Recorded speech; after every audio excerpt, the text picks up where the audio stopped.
பெருமைகள் பல நிறைந்த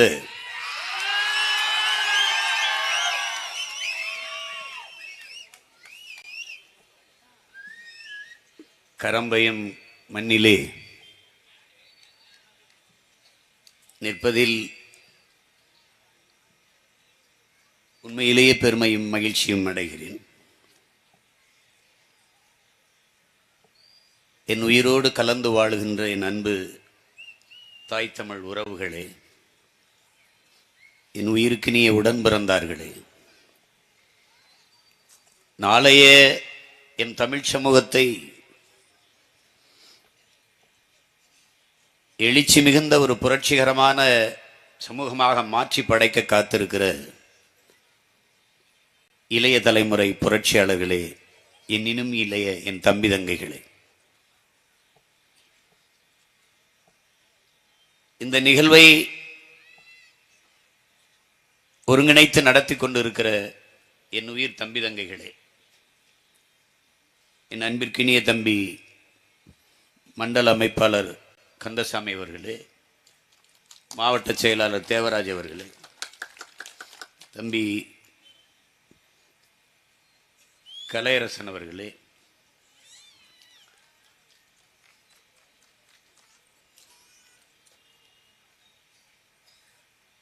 மாநில ஒருங்கிணைப்பாளர்கள் தம்பி ஹுமாயூன் அவர்களே, ஐயா கிருஷ்ணகுமார் அவர்களே, உடனிணைந்து உழைத்த என் அன்பு உடன் பிறந்தார்களே, அன்பிற்கினிய தம்பி கரிகாலன் அவர்களே, தம்பி துருவன் செல்வமணி அவர்களே, உங்கள் அனைவருக்கும் என் அன்பும் வணக்கமும். இதுபோலலாம் நாங்கள் எங்கள் கட்சியில் இவர்களெல்லாம் பேசி பழக்கல, இது ரொம்ப புதுசு. இருந்தாலும் இந்த மண்ணின் பிள்ளைகள் என் உயிர் தம்பிகளாக இனமான உறவுகளாக இணைந்திருக்கிற என் தம்பி அரவிந்தன் மகேந்தன், அவரோடு இணை இருக்கிற என் அன்பு சொந்தங்கள் அனைவருக்கும் என்னுடைய புரட்சிகரமான வாழ்த்துக்களும் வணக்கமும். இங்கே பேசுகிற போது தம்பி கரிகாலன் அவர் குறிப்பிட்டார், நேற்றெல்லாம் இந்த இடம்புறாம் வெறும் வெள்ளம் என்று. நேற்று மழை வெள்ளம், இன்று மக்கள் வெள்ளம்.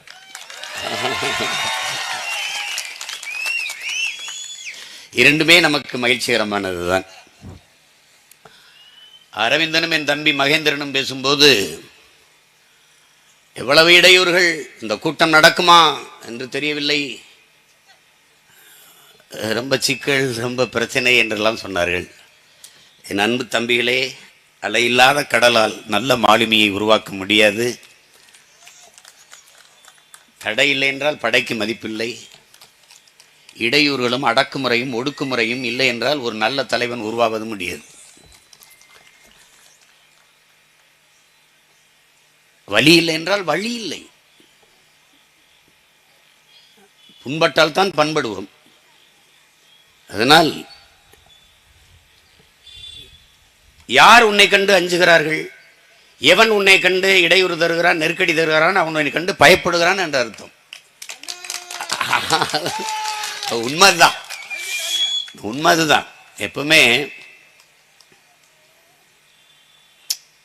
காந்தி நமக்கு என்ன கற்பிக்கிறார், முதல்ல உன்னை புறந்தள்ளுவான், நிராகரிப்பான், இவன்லாம் ஒரு ஆளா, அப்புறம் ரொம்ப பண்றாங்களான்னு கொஞ்சம் விமர்சிப்பான்,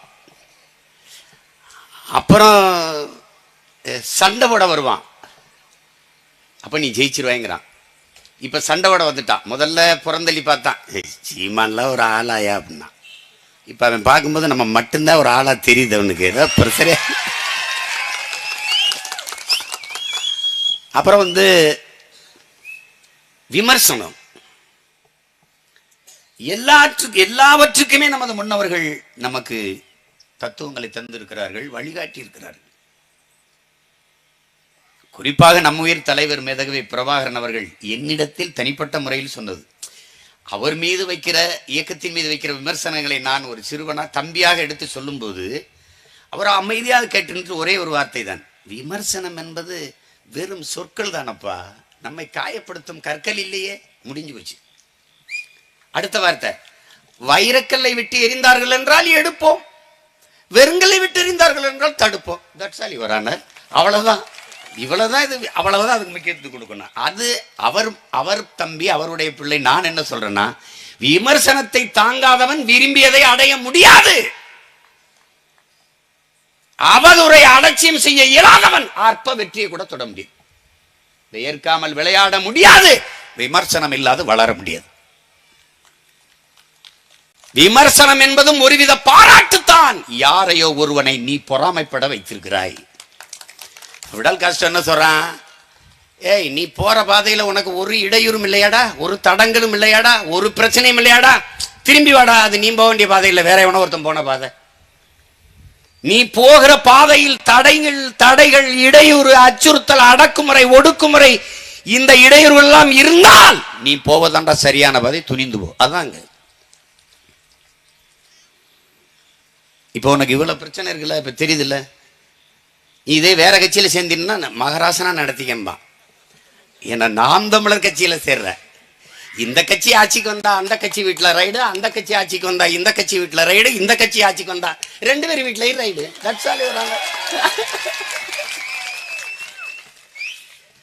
நான் என் தம்பி அரவிந்தன், மகேந்திரன் எல்லாத்தையும் சொல்லுவேன். கட்சியில இணைய போற பிள்ளைகள், எங்க ஐயா மாரிம் தலைமையில் வர வழக்கறிஞர்கள் எல்லாருக்கும் நான் சொல்றேன், நீங்கள் நாம் தமிழர் கட்சியில இணையல, நாம் தமிழர் கட்சியில இணையல, நாம் எல்லாம் இணைந்து தமிழ் பேரினத்திற்கென்று ஒரு அரசியல் கட்சியை உருவாக்குகிறோம். நீங்க அண்ணனோட இணையறேன்னு நினைக்காதீங்க, நான் தான் உங்களோட இணையறேன்.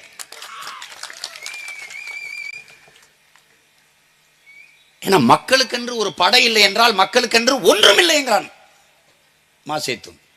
அப்ப தமிழ் மக்களுக்கென்று ஒரு படை இல்லை.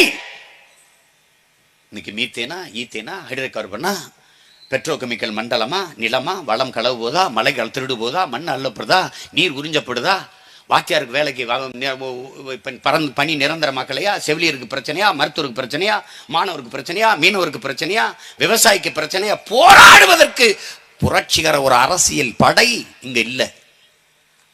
அது இப்போது காலம் உருவாக்கி தந்திருக்க அந்த படை தான் நாம் தமிழர் என்கிற அரசியல் பெரும்படை. நாங்க பரம்பரையா சம்பாரிச்சு வச்ச சொத்தை காப்பாத்த கட்சி ஆரம்பிக்கல. உடன் பிறந்தார்களே, அப்பா அமைச்சர், அப்புறம் மகன் அமைச்சர். அப்பா பாராளுமன்றத்தில் இருந்தால் மகன் சட்டமன்றத்தில் அமைச்சரா இருப்பார். அப்பா மத்திய அமைச்சரா இருந்தார், இவர் மாநிலத்தில் இவர் சட்டமன்ற உறுப்பினராக இருப்பார். இந்த மாதிரி கட்சி இல்லையே எங்க கட்சி. நாங்க அன்றாடங்காட்சிகள், தினக்கூலிகள், பஞ்சப்பராரிகள், உழைக்கும் மக்கள், பாட்டாளி வர்க்கத்தின் வாரிசுகள். நாங்கள் மேடை பெருசா இருக்கு, போடுறதுக்கு என்ன பாடுபட்டார்கள் என் தம்பிகள் என்பது அது எங்களுக்கு தான் தெரியும், எங்களுக்கு தான் தெரியும். எல்லார் வீட்லயும் ரைடு போடுறானே, ஏன் நீ இவ்வளவு ஏத்து பேசுறிய, உன் வீட்டில் போடலன்னு கேட்கிறான். போடு, நீ தான் எனக்கு காசு கொடுத்துட்டு போகணும் செலவுக்கு. வாப்பா, தேர்தல் ஆணையம் கேட்குது, எப்படா கட்சி நடத்துறிய, இவ்வளவுதான் காசு வருதா? அவ்வளவுதாங்க வருது. டேய், ஃபண்ட் ரைசிங்க்கு ஏதாவது திட்டமிடுங்கடா. எங்க ஆளுகளுக்கு தேர்தல் ஆணையர்கள் ஏதாவது ஏப்பா நிதி திரட்டுறதுக்கு ஏதாவது பண்ணுங்க. நாங்களும் பிறண்டு தாங்க பார்க்குறோம், ஒன்றும் நடக்க மாட்டேதுங்க, ஒன்றும் நடக்க மாட்டேது. அதனால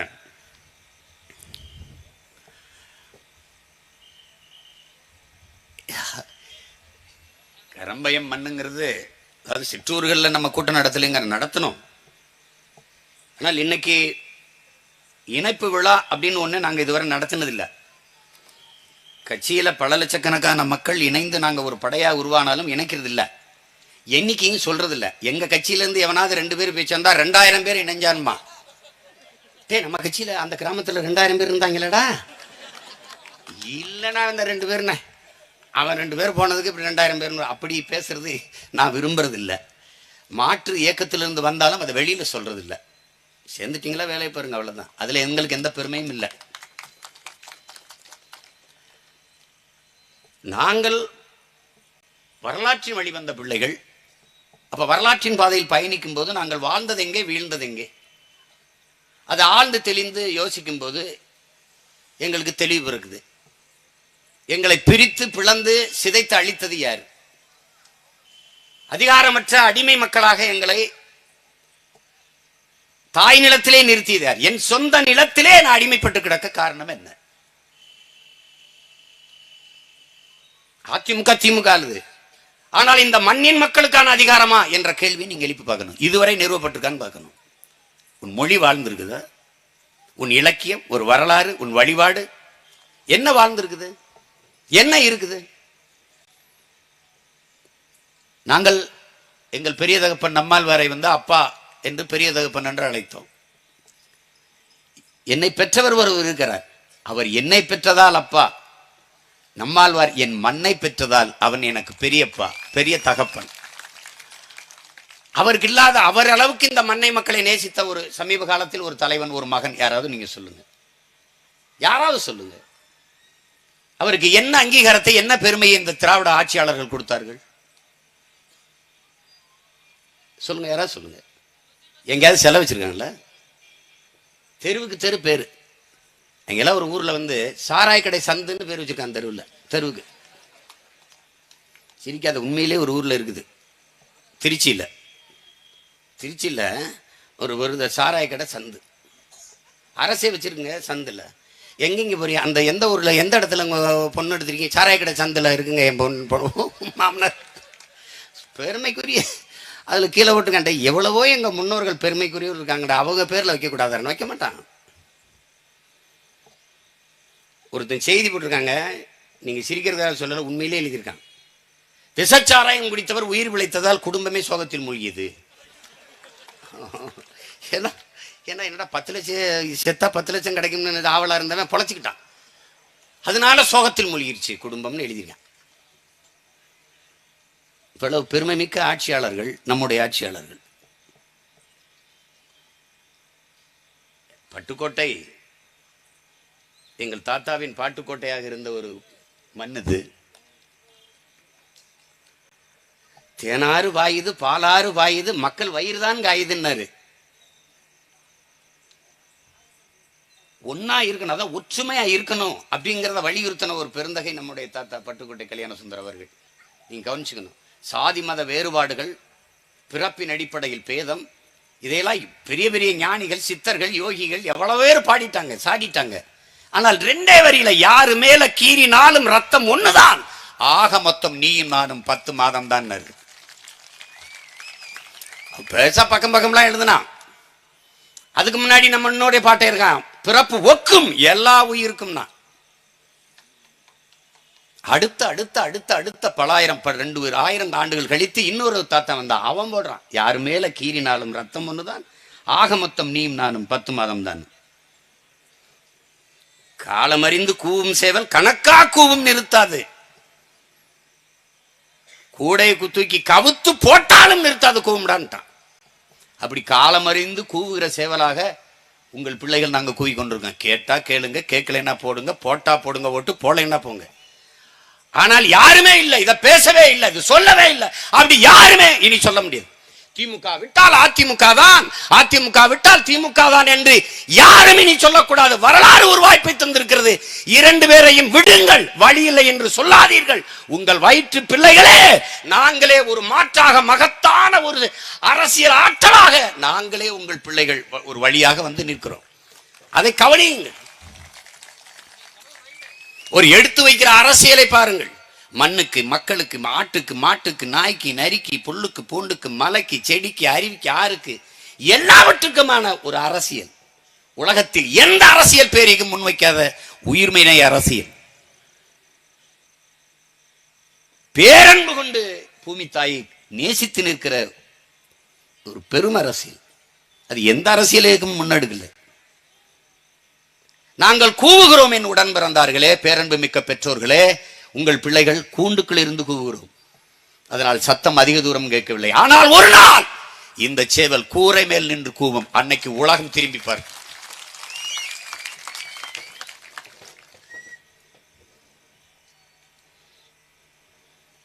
ஆளும் வளரணும், அறிவும் வளரணும், அதுதான்டா வளர்ச்சி. உன்னை ஆசையோடு ஈன்றவளுக்கு அதுவே நீ தரும் மகிழ்ச்சி. நாளும் ஒவ்வொரு பாடம் கூறும் காலம் தரும் பயிற்சி. உன் நரம்போடு தான் பின்னி வளரணும் தன்மான உணர்ச்சி. அந்த தன்மான உணர்ச்சி மிக்க இளைஞர்கள் எல்லாம் ஒன்று திரளணும். நம் தாத்தன பேரு திருடாதே அப்பா திருடாதே, ஐயா திருடாதே, ஐயா திருடாதே, திருடாதே அண்ணா திருடாதே. ஏன் பாடல? அவன் தான் திருட்டு போய் ஆயிட்டான், அவனை திருத்த முடியாது முடிவுட்டாரு. அப்ப என்ன பண்றாரு? அடுத்த தலைமுறை தளிர்களை, எதிர்கால பிஞ்சுகளை அதை செதுக்க, அதை சரி செய்ய முடியான்னு போய் திருடாதே பாப்பா திருடாதே, வறுமை நிலைக்கு பயந்து விடாதே, ஒரு திறமை இருக்கு மறந்து விடாதே, திருடாதே பாப்பா திருடாதே. திட்டம் போட்டு திருடுற கூட்டம் திருடிக் கொண்டே இருக்குது, அதை சட்டம் போட்டு தடுக்கிற கூட்டம் தடுத்து கொண்டே இருக்குது. திருடராய் பார்த்து திருந்தாவிட்டால் திருட்டை ஒழிக்க முடியாது, திருடராய் பார்த்து திருந்தாவிட்டால் திருட்டை ஒழிக்க முடியாது. இவ்வளவு பாடி வந்த நம்ம தாத்தா ஒரு இடத்துல பாருங்க, இசையமைப்பாளன், இயக்குனர், பாடலாசிரியர் எல்லாம் சேர்ந்து உழைக்கிற நோக்கம் உறுதியாயிட்டா, உழைக்கிற நோக்கம் உறுதியாயிட்டா. இந்த உழைக்கிற நோக்கம் உறுதியாயிட்டாங்கிற வரியை அந்த பாடலை நீங்க கேட்கும்போது பாருங்க 4 தடவை படிப்போம். ஏன்னா அதை வலியுறுத்தி சொல்லணும், அழுத்தி அழுத்தி சொல்லணும், மனசுல பதிகிற வரைக்கும் திரும்ப திரும்ப சொல்லணும் என்று. உழைக்கிற நோக்கம் உறுதியாயிட்டால் ஒதுக்குற நோக்கம் இருக்காது, பதுக்கிற நோக்கமும் இருக்காதுன்ற. இங்க பதுக்கிற நோக்கமும் ஒதுக்குற நோக்கம் தான் இருக்கு, உழைக்கிற நோக்கம் உறுதியாகல. இப்ப அதனால உங்க பிள்ளைகள் வந்து இந்த பதுக்கிற கூட்டத்தை ஒதுக்கணும்னு நினைக்கிறோம். That's all your honour.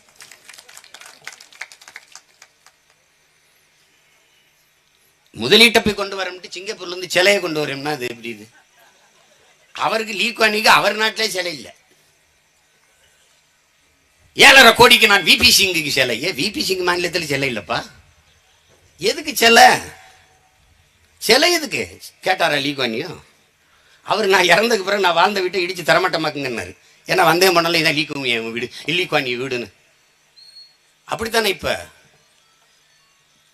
என்ன நின்னாலும் செல்ஃபி எடுக்கிறதுன்னு வந்துட்டான். எது நின்னாலும் ஒரு எருமாடு நின்று நல்ல எருமாடா இருக்க ஒரு செல்ஃபி போடும். இப்போ இந்த அங்க போய் பல பேர் செல்ஃபி எடுப்போம், அவருக்கு தெரிஞ்சிருச்சு. அதனாலதான் அவரு நான் வாழ்ந்த வீட்டை இடிச்சிருந்துருங்கன்ட்டாரு. இவர் மன்னார்குடியில் வைக்கிறாராம். அதனால நான் வந்தா இவருக்கு சிங்கப்பூர்ல வைக்கலான்னு இருக்கேன். நம்மளுக்கு ஏன் எங்க சிங்கப்பூர்ல வைக்கிறீங்க? அவர் தாங்க போய் பெரிய முதலீடை கொண்டாந்தாரு. அதனால தமிழ்நாடு பயங்கரமா வளர்ந்துருச்சுருங்க. எங்க வளர்ச்சிக்கு பாடுபட்ட பெருந்தகை. அதனால அங்க சிங்கப்பூர்ல சிலை. டேய் கால கொடுமையை பாருங்க. எப்படிப்பட்ட மேதைகள் இருந்த நாடுது, இருந்த பிறந்த வளர்ந்த வாழ்ந்த இனம். மறைந்த ஐயா எம்ஜிஆர் அவர்கள் சொல்றாரு, என்ன உடன் பிறந்தார்களே, முதலமைச்சர் ஆயிட்டாரு, நாற்காலியில் உட்கார போகும்போது பேசுறாரு, இந்த நாற்காலிக்கு 4 கால்கள் இருக்குது, அதுல ஒரு கால் பட்டுக்கோட்டை கல்யாண சுந்தரத்துன்றது அவருடைய கால்கள்ன்றது. இந்த எம்ஜிஆருக்கு வந்து எல்லாம் காதல் பாட்டெல்லாம் எழுதிக்கிட்டு இருந்தான். மக்களை பற்றி எழுதி அவர் மக்களை பற்றி சிந்திக்கிற தலைவன், மக்களை பற்றி பாடுகிற ஒரு கலைஞனாக மாற்றிய பெருமை நம்முடைய தாத்தா பட்டுக்கோட்டை கல்யாண சுந்தரம் அவர்களுக்கு உண்டு. தூங்காதே அண்ணா, தூங்காதே அப்பா அப்படி பாடலையே. தூங்காதே தம்பி தூங்காதே, நல்ல பொழுதையெல்லாம் தூங்கி கெடுத்து விட்டால் என்ன ஒவ்வொரு, அதாவது அம்மையார் ஜெயலலிதா அவர்கள் சொல்லியிருந்தார், அந்த பாடல் வந்து ஒரு திரை இசை பாடல் அல்ல, அது அத்தனையும் தத்துவ முத்துக்கள்னு. உண்மையிலேயே அவ்வளவு பெரிய தத்துவ வரிகள். நம் தாத்தா நமக்கு கற்பித்தது ஒன்றுதான். என் அன்பு தம்பி தங்கைகளுக்கு நான் கற்பிக்க விரும்புவதும் அதைத்தான். ஓங்கி வளர்ந்த மூங்கில் மரம் ஒன்னை ஒன்று பிடிச்சிருக்கு, ஒற்றுமையா குறுத்து விட்டு கிளைகளையா வெடிச்சிருக்கு. ஒட்டாம ஒதுங்கி நின்னால் உயர முடியுமா? எதிலும் ஒற்றுமை குலைந்தது என்றால் வளர முடியுமாங்கிறது. அந்த மூங்கில் மரம் போல நாம் சாதி மத உணர்ச்சிகளை கலைந்து நாம் தமிழர்கள் என்ற இன உணர்வோடு இணைந்து பிணைந்து நின்றால் நம்மை வீழ்த்துவதற்கு இந்த உலகத்துல ஒருத்தனும் கிடையாது. என் தம்பி கந்தசாமி பேசும்போது, யாரை வேட்பாளராக நிறுத்தினாலும் எங்கள் உயிரை கொடுத்தேனும் வென்று விடுவோம்னா அது வேணாம். நான் கேட்பது என் உடன் பிறந்தார்களின் உயிரை அல்ல, நாங்கள் தமிழர்கள் என்ற உணர்வை முன்னிறுத்தி ஒன்றாக நில்லுங்கள், நாம் வென்று எடுத்துடலாம். உயிரெல்லாம் கொடுக்க முடியாத அளவு கொடுத்தாச்சு, லட்சக்கணக்கா கொடுத்தாச்சு. நீங்கள் தமிழர்கள் என்ற உணர்வோடு ஒன்றிணைந்து நில்லுங்கள். உங்களுக்காக உயிர் தருவதற்கு உங்கள் உடன் பிறந்த உங்கள் அண்ணன் நான் நிற்கிறேன். நீங்க எதை பற்றி கவலைப்படாதீங்க.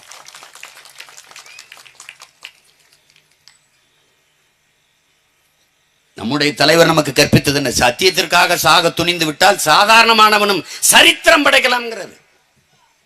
அது ஒண்ணும் கிடையாது. சாக பயந்தவன் தரித்திரமாகிறான், சாக துணிந்தவனே சரித்திரமாகிறான். சாவுக்கு பயந்தவன் கோழையாயிரான், சாக துணிந்தவன் வீரனாயிரான். பயம் என்பது கோழைகளின் தோழன், வீரனுக்கு எதிரி. அஞ்சுவதும் அடிபணிவதும் தமிழன் பரம்பரைக்கே கிடையாதுங்கிறார். அப்படிப்பட்ட பரம்பரை இருந்துட்டு ஊழ கும்பிடு, அரைச்சிட்டு ஒரு சீட்டு காய்ச்சிட்டு. பிடல் காஸ்ட்ரோ சொல்றான்ல, ஒருத்தன் அயோக்கியன் என்று தெரிந்தும் அவனை புனித்தப்படுத்துவதற்காக பேசுகிறான் பாரா, அவன் தான் ஆக கொடுமையான அயோக்கியங்கிறான்.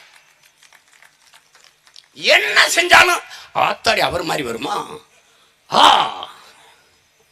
இப்படி பேசி 50 ஆண்டுகளா நான் என்ன படித்தேன், என்ன வேலைக்கு போனேன், என்ன வேலை பார்த்துக்கிட்டு இருக்கேன், தெருவில் உணர்ந்து விட்டேன். நேற்று எங்கள் ஐயா நல்ல கண்ணு போய் பார்த்தேன். நான் ரொம்ப நேரம் பேசிட்டு இருந்தோம். எங்கள் ஐயா சொல்கிறாங்க, அவர் யாருன்னு தெரியுமா, மன் கி பாத்தில் பேசுகிறார். மன் கி பாத் ஒரு ஆள் பேசுகிறார், வானொலியில் தான் ஒரு ஆள். நம்ம எல்லாரும் கேட்கணும், ஆனால் நம்ம எல்லாரும் சொல்கிறத அவர் ஒருத்தர் கேட்க மாட்டார். எதுக்காக 2000 ரூபாயை கொண்டு வந்தீங்க? அப்புறம் 2000 ரூபாய் செல்லா, 1000 ரூபாய் செல்லாது. நீங்க இப்போ எதுக்கு இப்போ 2000 ரூபாய் செல்லாதுங்கிறீங்க?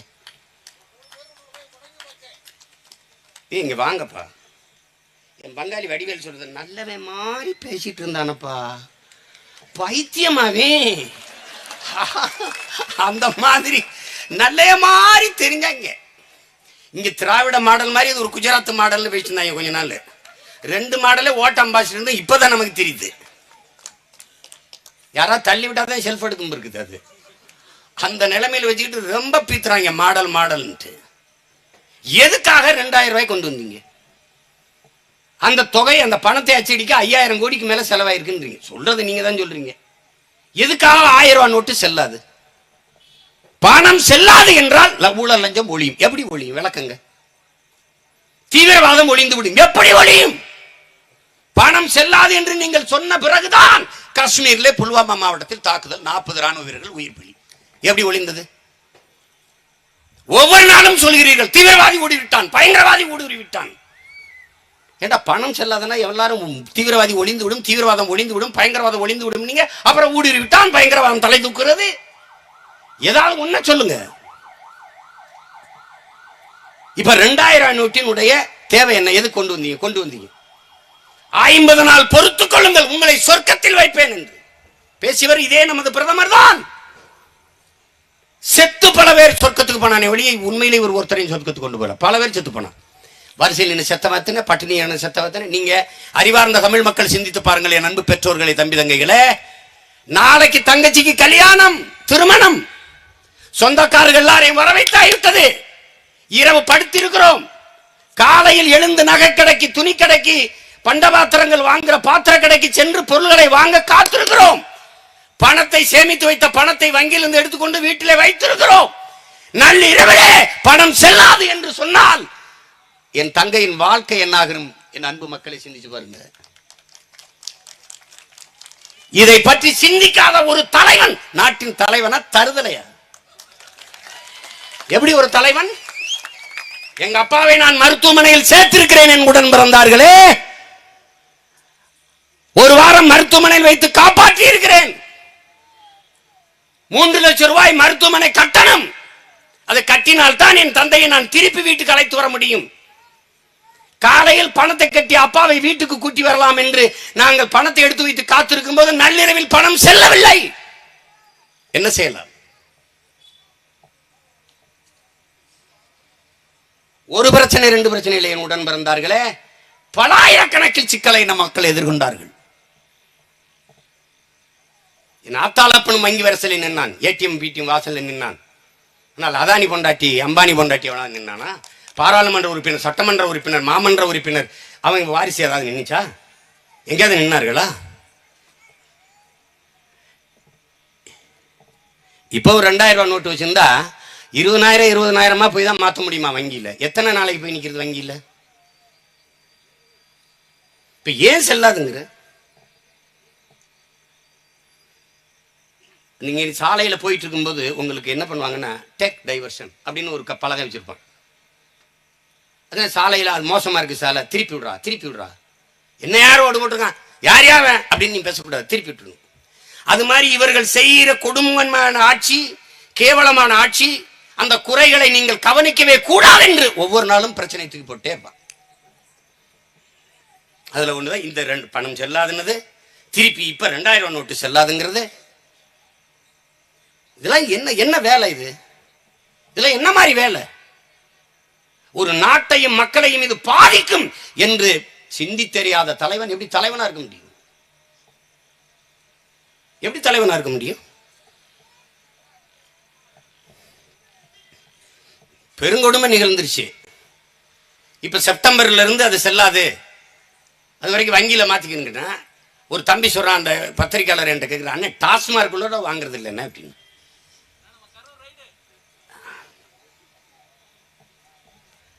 அப்போ எவ்வளவு பெரிய கொடுமையா இருக்கு பாருங்க.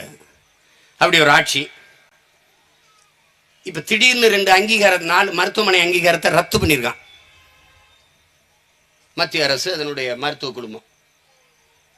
சென்னையில் அரசு மருத்துவமனை, ஸ்டான்லி அரசு மருத்துவமனை, தருமபுரியில் மருத்துவமனை, திருச்சியில் கியூஆபி விஸ்வநாதன் நம்ம தாத்தா பேரில் இருக்க மருத்துவமனை, புதுச்சேரியில் ஒரு மருத்துவமனை, அங்கீகாரம் ரத்து. ஏன்னு கேளுங்க, அங்கே சிசிடிவி கேமரா நல்லா இல்லை, கக்குசுல நல்ல சுத்தமாக இல்லை, கழிவற அது இல்லை. டேய், அதெல்லாம் நல்லா கவனி, அங்கே ஒரு கேமரா பொறுத்துன்னு சொல்றா, அதுக்காக அங்கீகாரத்தை ரத்து பண்ண நீ யாரு? உனக்கு இந்த அதிகாரத்தை கொடுத்தவன் யாரு? நான் முதலமைச்சர் of Tamil Nadu, chief minister of Tamil Nadu, நீ சொல்லிடு. இங்க வா, நீ யாரு? நீ யாரு? நான் நடத்துற என் மருத்துவமனையில் அங்கீகாரத்தை ரத்து பண்ண நீ யாரு? முதல்ல ஹூவாரிட்ட ஆட்டங்காட்ட இல்லாம நீ வேலை. என்னைய மாதிரி ஒரு சிவகங்கை ராமநாதத்துக்கு காட்டான்ட்ட நீ சிக்கிக்கிட்டு ஒரு நாள் படுவாரு, என்ன ஆவாயின்னு எனக்கே தெரியாது. எத்தனை கேள்வி எழுப்புறேன், பதில் சொல்லியிருக்கீங்களா யாராவது? என்னை தவிர்க்கிறார்களா? Ignore him, avoid him, forget him. எத்தனை நாளைக்கு ராஜா? 24 தேர்தலுக்கு அப்புறம் தமிழ்நாட்டில் என் ஆட்டம் மட்டும்தான் இருக்கும். நீ பாரு, நீ என்ன சொல்றதுன்னு தெரியல, யாரோட கூட்டணி வைக்கிறது, எவன் வருவான் போவான்னு தெரியல, இன்னும் தலைப்பிச்சிட்டு இருக்கேன். நான் வேட்பாளரை தேர்வு பண்ணி அறிவிச்சு வேலை செஞ்சுட்டு போயிட்டு இருக்கேன். எனக்கு எந்த பிரச்சனையும் கிடையாது. நான் பெரும் கூட்டணி வச்சிருக்கிறது நான் மட்டும்தான் தமிழ்நாட்டில். நானும் 8 கோடி மக்களும் கூட்டணி.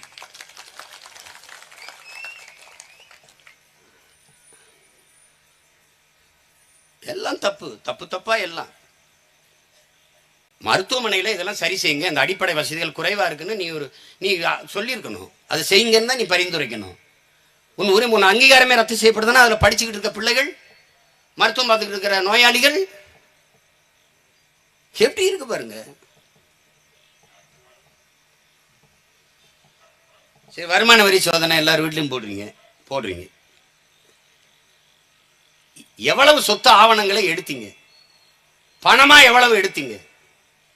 மக்கள் காசுல தானே சம்பளம் வாங்குறீங்க. மக்கள் பணத்தை திருடி முறைகேடாக சேமிச்சு வச்சிருக்காங்கன்னு தானே நீங்க ரைடு போறீங்க, சோதிக்க போறீங்க.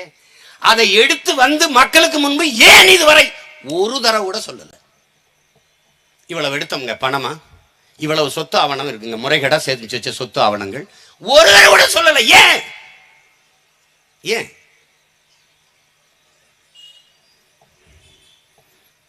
அது வருமான வரி சோதனை இல்லை, வசூல் வேட்டை. அங்க போறது 1000 கோடி எடுத்தீல்ல, 10%, 10 விழுக்காடு தண்டம் உனக்கு பெனால்டி. எங்களுக்கு எவ்வளவு? எப்படி? இது ஒரு அரசு, இது ஒரு ஆட்சி முறை. இதுக்கு வரிசையில் நின்று வாக்கு செலுத்தி நாமளும் கொடுமை.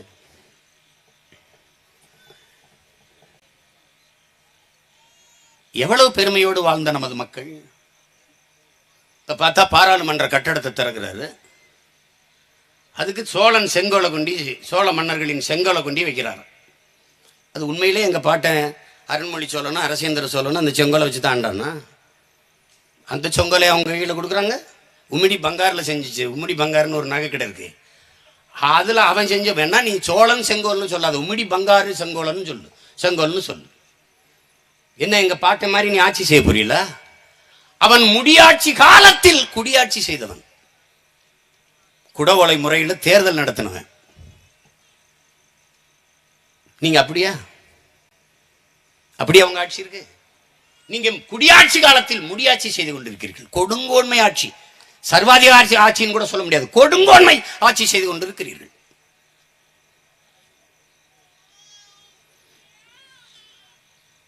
இதுல பெருமை வேற. ஆதினங்கள் தேவாரம் பாடி கையளிக்க இருக்கிறார்கள். எங்கள் பாட்டனின் செங்கோலை உங்களுக்கு கைகளில் தரும்போது தேவாரம் பாடுகிறார்கள் பெருமக்களே. அதே எங்கள் அருமை பெரும்பாட்டின் அருண்மொழி சோழன் கட்டிய கோயிலுக்குள்ளே, பெருவுடையார் கோயிலுக்குள்ளே ஒவ்வொரு நாளும் வேண்டாம், ஒரே ஒரு நாளாவது தேவாரம் பாட சொல்லுங்கள்.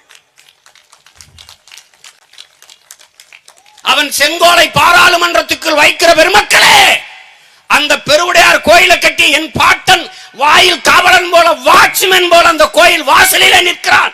அவன் சிலையை தூக்கி நல்ல அப்பனுக்கு பிறந்தவன் கோயிலுக்குள்ள விடா பார்ப்போம். ஏன்னா வச்சா நீ செத்து போயிருவ, ஒரு பயம். ஆனால் அவன் பேரன் நான் வந்து தூக்கி நேரா உள்ள வைப்பேன். தங்கச்சி காளியம்மாவோட குறிப்பிடிச்சு வரங்க, அந்த குருக்கள் பயந்துட்டாரு. சிமான் யாருமே தலைவாசல் வெளியே வரமாட்டாங்க. சிமான் நீங்க என்ன சிமான் அப்படி? ஏங்க அது என் பாட்டனுக்கும் பகைவனுக்கும் பிரச்சனைங்க, பாட்டனுக்கும் பேரனுக்கும் ஒண்ணும் இல்ல, நீங்க பூஜை பண்ணிட்டு கொடுங்க. என்ன இப்படி இப்படி சொல்லிட்டீங்க? ஒன்றும் இல்லை, நீங்க வேற பாருங்க, அடுத்த வருஷம் வருவேன் பாருங்க. ஒரு நம்பிக்கை. பகுத்தறிவு திலகம் ஐயா கருணாநிதி அவர்களே கோயிலுக்குள்ள போகல, பக்கத்துல கோயில் மாதிரி ஒரு செட்டு போட்டு அதுலதான் 1000வது விழாவை நடத்தினார். உள்ள போகலையே, பயம். போகாதனால இப்ப உயிரோடு இருக்காரு. என்ன தேவைன்னு பண்ணிட்டு அலைவாங்க. இப்ப ஆண்டுக்கு அவர் பிறந்த நாள் கொண்டாட்டம் ஜூன் 6ல இருந்து நீங்க எல்லாம் திண்டாடி சாக போறீங்க. தெருவுக்கு ஒரு மாறுபட விஷயம், மாவட்டத்துக்கு ஒரு சிலை வச்சா உங்க வீட்டுல கொதிக்கும் ஒலை. என்னது என்னதாண்டா எழுதிருச்சு அந்த பேனான்னு கேட்டா பதில் இல்லை. இதுவரை காகிதத்தில் எழுதுச்சா, நீ காற்றில் எழுதுமா. அதுல ஒரு பைத்தியக்காரன் சொல்லியிருக்கான், அந்த பேனாவுக்குள்ள சீனாவை கண்காணிக்கிற கேமரா வைக்க போறாங்க, அதனாலதான் சீமான் பதட்டம் அடைகிறார். ஒருத்தர் 2 பேர் ஊர்ல பைத்தியமா இருப்பாங்க, எல்லாருமே பைத்தியமா இருந்தா ஒண்ணும் பண்ண முடியாது. அதுல ஒரு அறிஞன் சொல்றான், பைத்தியக்காரர்கள் இருக்கிற சபையில் போய் உட்கார்ந்துக்கிட்டு நீ என்ன அறிவா பேசினாலும் நீனும் பைத்தியக்காரனை தான் மதிக்கப்படுவ, அதனால கொஞ்சம் தள்ளி நிக்கணும். இதனாலதான் பாரதி கோவப்பட்டான். நீங்க எல்லாம் நம்ம எல்லாம் கோயிலுக்கு போய் என்ன பண்ணுவோம்? அப்பா முருகா, கை காலுக்கு நல்ல சௌத்த குடியா, நல்ல புத்திய குடியா, ஐயா நல்ல அறிவு குடியா, எனக்கு காட்டுல நல்லா வெள்ளாமை குடியா, இப்படிதான் கேட்போம். ஒருத்தன் விறுவிறுன்னு போனேன், சொல்லடி சிவசக்தி என்னை சுடர்மிகும் அறிவுடன் ஏன் படைத்தாய்? எதுக்கு இவ்வளவு அறிவை கொடுத்த? பூரா பையில முட்டா பையில இருக்கான், எனக்கு மட்டும் அறிவை கொடுத்துட்ட, எவனோடும் பேசணும் ஒன்றும் புரிய மாட்டேங்குது, வெறுப்பாயிட்டான். உலகத்திலே ஒருத்தன் தாங்க எனக்கு ஏன் இவ்வளவு அறிவை கொடுத்த? நீ எல்லாரும் கொடுந்தாங்க, இப்ப நீ ஏன் கொடுத்தாயின்னு கேட்ட ஒரே ஆள் நம்ம பெரும்பாவளன் நமது பாட்ட பாரதி தான். அது மாதிரி தான் நம்ம நினைக்க வேண்டியிருக்கு. என்ன அது ஒரு பைத்தியக்கார பையில்கிட்ட நாட்டை கொடுத்து நம்ம படுற பாடு. இந்த என் தங்கச்சி சொல்லுது, அண்ணே 100 நாள் வேலை திட்டத்தினால நாசமா போச்சுன்னு விவசாயம், அதை சொன்னதுனால பூரா பையில என்னை திட்டேன். அது குறிப்பா கம்யூனிஸ்டுகள் ரொம்ப திட்டுறாங்க. என்னமோ கம்யூனிஸ்ட் கோட்டைன்னு அப்படிதான் திரிபுரா இருந்துச்சு, அப்படிதான் மேற்கு வங்கம் இருந்துச்சு, இப்போதெல்லாம் எங்கே போச்சு? எம்ஜிஆர் கருணாநிதி இருக்கிற காலத்தில், ஜெயலலிதா இருக்கிற போதுல, ஜெயலலிதா அம்மையார் ஆகிட்டே ஐயா கருணாநிதி அவர்கிட்ட 12 சீட்டு வாங்கினது கம்யூனிஸ்டுகள். இந்திய கம்யூனிஸ்ட் கட்சி, இந்திய கம்யூனிஸ்ட் மார்க்சிஸ்ட் 12 சீட்டு வாங்கினவர்கள். ஐயா ஸ்டாலின் 2 பேரும் சேர்ந்து 12 சீட்டு. எவ்வளவு பெரிய வளர்ச்சி பத்தியில. தனித்துவத்தை இழந்து விட்டார்கள். கம்யூனிசம் அப்படின்னா என்ன இருக்குன்னா, கம்யூனிசம் கம்முன்னு இருந்தது. அமைதியா இருந்தணும், எதையும் பேசக்கூடாது. மண்ணு திருடுறான், மலையை திருடுறான், கார்பரேட் உள்ள வர்றான், ஏன் கம்முன்றீங்க? அதான் கம்யூனிஸ்ட், அதான் கம்யூனிஸ்ட். என்னமோ 50 ஆண்டுகள் ஆட்சி செஞ்சு நாட்டை நாசமாக்கி பெருத்த ஊழல் லஞ்சத்தில் ஊறி திளைத்து வளங்களை எல்லாம் கொள்ளையடித்து நாட்டை நரகமாக்கிட்டது மாதிரி என்னை திட்டிட்டு கிடப்பான். டேய், நாங்க ஒரு வார்டு கவுன்சில் கூட வரலடா, ஒருத்தர் வரல. அவர் தவறான வழிகளில் இளைஞரை கொண்டு போகிறார். நான் தான் பூரா பேர் வாங்க கூட்டம் முடிஞ்சு டாஸ்மார்க்கு போகணும்னு கூட்டிட்டு பாய்த்து கிடப்பு. முதல்ல கள்ளச்சாராம்னாங்க, அப்புறம் கொஞ்ச நாள் விஷச்சாராம்னாங்க, அப்புறம் மெத்தனால்னாங்க, இப்ப சைனைடுங்கிறாங்க. தஞ்சாவூர்ல செத்ததுக்கு அவர் மாவட்ட ஆட்சியர் சொல்றாரு, அது விஷச்சாராயம் இல்லைங்க, சைனைடை குடிச்சிட்டாங்க. வித்தது யார் ராஜா? அதனால ஏதோ குடும்ப கஷ்டம், செத்து போயிடலாம்னு நினைச்சா எலி மருந்து பால் டாலையெல்லாம் குடிக்காம எங்கே விஷச்சாராயம் கள்ளச்சாராயம் விற்கிறானோ அவனை பார்த்து குடிச்சு செத்தா 10 லட்சமா அது கொடுப்பாங்க. அது மீதி இருக்கிறவனாவது பொழைச்சிக்கிடுவான். அதை கவனத்தில் வச்சுக்கிட்டு வேலையை செய்யுங்க. சும்மா தூக்குல தொங்குறேன், பால் டாலை குடிக்கிறேன், எலி மருந்து குடிக்கிறேன்னு அது அவசரப்பட்டுறாதீங்க. ஆமாம், அது ரொம்ப கவனமாக வேலை செய்யணும்.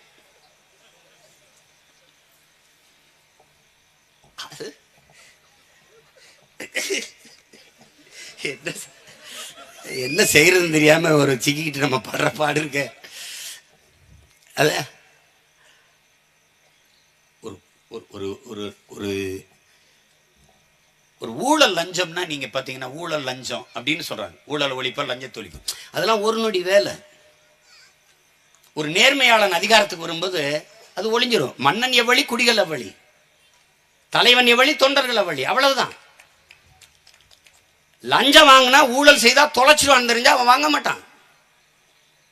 காவலர்கள் கைவிட்டு போயிடுறாங்கன்னா ஏன்னு யோசிக்கணும் நீ. அதான் ரூசோ சொல்றான், நீ ஏன்டா குற்றவாளிகளை பிடித்து தூக்கில போடுறதுலே கவனம் பண்ணிக்கிட்டு இருக்கா? அவன் குற்றம் செய்வதற்கான காரணத்தை கண்டுபிடித்து அதை தூக்கில போடுறாங்கிறான். அதான் தீர்வாகும். நீ ஒரு உதவி ஆய்வாளருக்கு என்ன சம்பளம் கொடுக்குற? அதை வச்சுட்டு எப்படி அவன் வாழ்வான்? அவன் பிள்ளைகளை எப்படி படிக்க வைப்பான்? மருத்துவ செலவு எப்படி குடும்பத்துக்கு பண்ணுவான்? ஒண்ணும் பண்ண முடியாது. எம்எல்ஏ என்ன வேலை செய்யறாருன்னு 1,25,000 மேல சம்பளம். அப்படிதான் தம்பி. அவன் மேசை தட்டுறதுக்கு பதிலாக சாணி தட்டினா கூட 1000 எர்ராட்டி தட்டிடுவான். என்ன பண்றாங்க? எதுக்கு அவருக்கு இப்ப ஊதியம்? அகவிலைப்படி உயர்வு, சம்பள உயர்வு, 6,50,000 கோடி கடன் இருக்கிற சட்டமன்றத்திற்கு, அரசுக்கு, அந்த சட்டமன்ற உறுப்பினருக்கு எதற்கு இவ்வளவு ஊதியம், இவ்வளவு சம்பளம்? எதற்கு? ராணுவ வீரனுக்கு கூட 2 மாத விடுமுறை இருக்கு, நீதிபதிக்கு கூட 2 மாத விடுமுறை இருக்கு. ஏப்ரல் மேல எல்லாருக்கும் ஓய்வு இருக்கு. காவல்துறைக்கு ஓய்வு இருக்கா? அவ்வளவு கடும் பணியாற்றவனுக்கு என்ன ஊதியம் கொடுத்துருக்க? ஏதோ விடுமுறை இருக்கா? ஒண்ணுமே கிடையாது. அப்ப அவருக்கு வேண்டிய ஊதிய உயர்வை கொடுத்து அவருக்கு வேண்டியதை செஞ்சுட்டா ஏன் கைவிட்டல் பெறாரு? தேவையில்லை.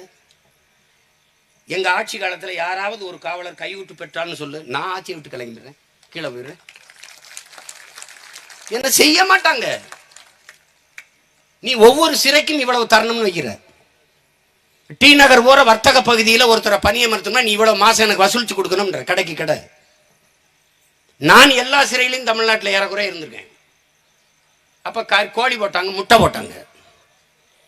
கோழி போடும்போது தம்பி வந்து, நான் வேற சிறை, எனக்கு சிறைக்குள்ள எல்லா சிறையிலையும் தனிமை சிறை, என்னை யாரும் பார்க்க கூடாது, ஏன்னா நான் பயங்கரவாதி, அதுலயும் சர்வதேச இன்டர்நேஷனல் டெரரிஸ்ட். நான் என்னோட யாரும் பேசுனா ஏன் பேசக்கூடாதுன்னு சொல்லுங்க? அவன் பேசி அந்த சிறைக்குள்ள அவன் பல பேரை தயார் பண்ணிடுவான். அது கேட்டவன எனக்கு கொஞ்சம் சரி, அந்த பயம் உனக்கு இருக்கட்டும், அந்த பயம் இருக்கட்டும். அப்புறம் என்னை கூட்டி கொண்டு காட்டினாங்க. கோழி எது நம்மள கழுத்து, 2 ரெக்கை, இதுதான் கோழி. நான் பார்க்குறேன், அந்த அதிகாரிகள்லாம் ஓடி வந்து, ஐயா வாங்க, ஐயா வாங்க, ஐயா ஐயா ஐயா வாங்க, வாங்க ஐயா, ஐயா உங்களுக்கு ஏதாவது வேணும்னா சொல்லுங்க, நாங்கள் தனிப்பட்ட முறையில் கொண்டாந்தான். எனக்கு ஒன்றும் வேணாங்க, ஏன்னா நான் சிறைக்குள்ளே சாப்பிட்றதே இல்லையே. 1 வருஷத்துக்கு மேலே சிறையில் இருந்திருக்கேன், சாப்பிட்டதே இல்லை. எனக்கு தெரியும் அவன் என்ன சோறு கொடுப்பேன்னு. வெளியில் வந்தவொடனே எந்திரிச்சு நடக்க முடியாது. இதுவரை சாப்பிட்டது கிடையாது. என்னை பார்க்க வரவங்க கொடுக்குற இந்த பருப்பு வகைகள், பழங்கள், இந்த பேரிச்சை, இந்த இதில் சாப்பிட்டு தண்ணியை குடிச்சிட்டு படுத்துருவேன். அப்படிதான் இவ்வளவு காலம் இருந்தேன். அதனால நான் சாப்பிட்றதில்ல. அவர் வந்து கேட்டார், இல்லை இல்லை வேணாம்னு. அப்போ கூட்டிகிட்டு போய் அவங்க சொன்னது, ஐயா மாதம் 1,00,000 கொடுக்கணுங்க மேலே, இதில் இப்படி ஏதாவது பண்ணலைன்னா நாங்கள் தான் கையிலேருந்து சம்பளத்துலேருந்து கொடுக்கணும், தயவு செய்துங்க இதை வெளியில் பேசிடாதீங்கன்னு.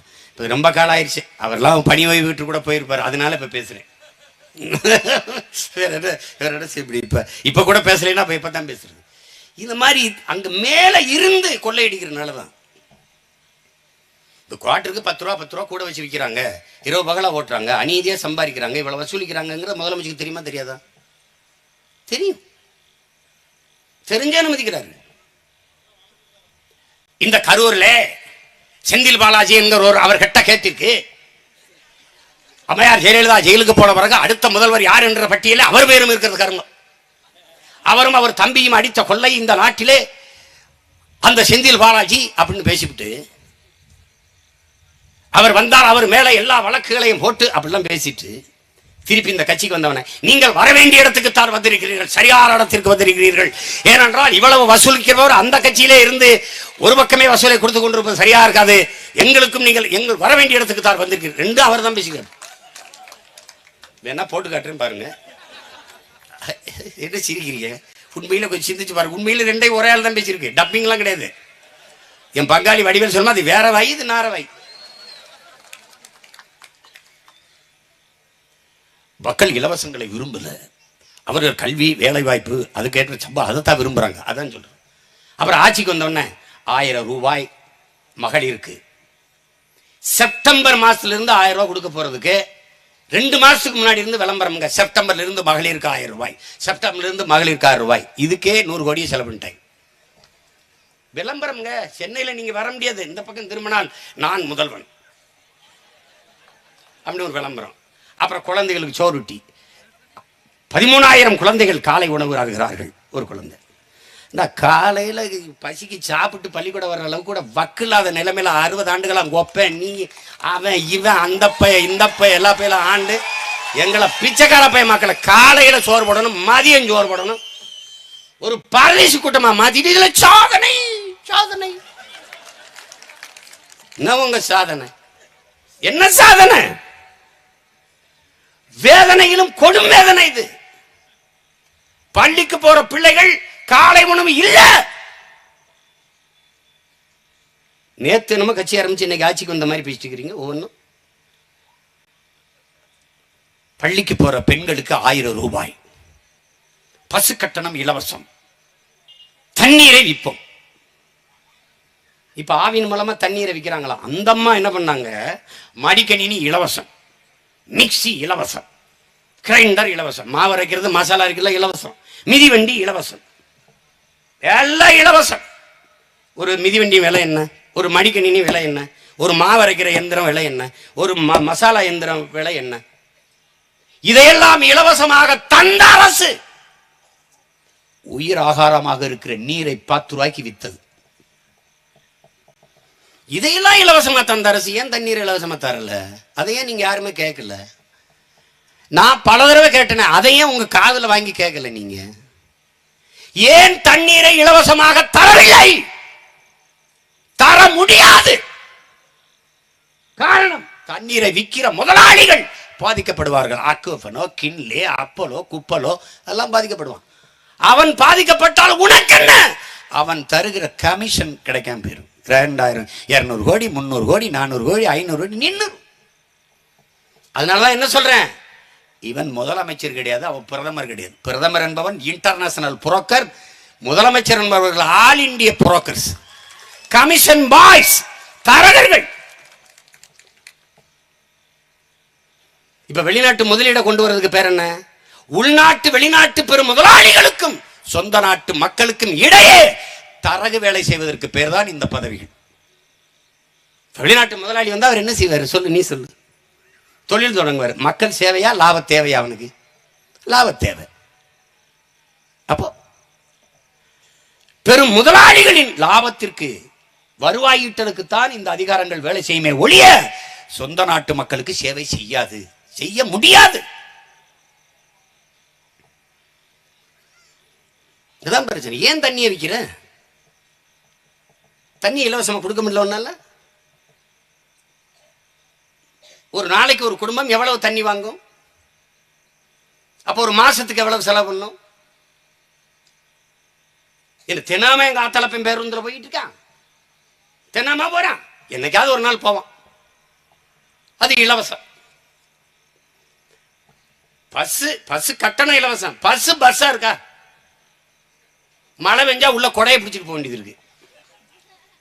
ஒரு ஓட்டுநர் சீட்டு பெல்ட் போடணும்னு எழுதியிருக்குது. ஒரு கீழே ஒரு தம்பி போடுறான், முதல்ல அவருக்கு சீட்டை கொடு அப்புறம் பெல்ட் போட சொல்லுன்ட்டு. அவன் என்ன பண்றாரு, ஒரு முக்காலி இருக்குல்ல அதுல உட்காந்துட்டு வண்டி ஓட்டிட்டு போயிட்டு இருக்காரு. சத்தியமா நீ சிரிக்காத, படம் இருக்கு நான் காட்டுறேன். அப்படி வண்டி ஓடிக்கிட்டு இருக்கு, முன்னாடி எதுவுமே கிடையாது, பிச்சுக்கிட்டு போயிடுச்சு எல்லாம். பள்ளிக்கூடத்துக்கு போயிட்டு இருக்கிற பிள்ளை அந்த கீழே இருக்கிற அந்த அடித்தளம் இருக்கிறது உடஞ்சி அந்த ஓட்டைகளை விழுந்து பின்னாடி வந்து சக்கரை ஏற்றி கொன்றுச்சு. நீங்க மறந்து விடுவீர்கள், உங்கள் பிள்ளைகள் ஒருபோதும் மறக்க மாட்டோம். ஏனால் மறந்து விடுவது மக்களின் இயல்பு. அதை நினைவுபடுத்திக் கொண்டே இருப்பது போராளிகளின் கடமை. நான் நினைவுபடுத்திக் கொண்டே இருப்பேன். அதில் எதையும் மறந்து கடந்து போயிடும் நீங்க நினைவுக்கூடாது. நேரம் இருக்கு, அது ரொம்ப முக்கியம்ல. ஏன்னா சிற்றூர்ல இருந்து வந்திருக்கீங்க, பெரும்பத்தூரை வேற போகணும். இன்னைக்கு